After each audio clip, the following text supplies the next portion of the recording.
quickly sometimes we turn away from God. Like you come to youth group and you say yes to Jesus. You're like, man, this is amazing. Like this is so cool. Like I just said yes to Jesus. My eternity's in heaven. And maybe you come back for a few weeks. Maybe you don't even make it that far. And then you just slowly start to fade away. And you turn away from God so quickly, from the one who called you to himself through the loving mercy of Christ. Like I did this in high school where I knew who Jesus was, but there'd be so many times where I would turn away. And I still would come to youth group, but I wasn't where I needed to be in my relationship with God. I've seen this land on the footpath, Others will land in the soil with weeds. I've preached on this before if you were here.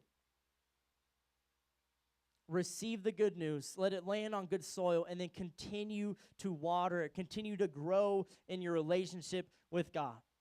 And sometimes, man, we need a smack in the face like Paul is giving to the churches right now.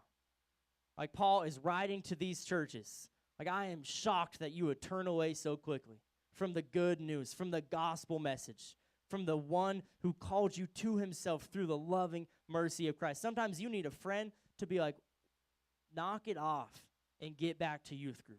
Like stop acting the way you are. Stop talking like that. Stop hanging out with those people.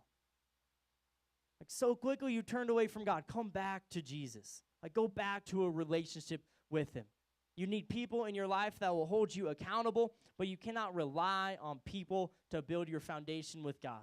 Like you got to put in the work and put in the effort as well. It says in Hebrews 2:1, so we must listen very carefully to the truth we have heard, or we may drift away from it. It says you must listen carefully to the truth you've heard. So continue to read the truth.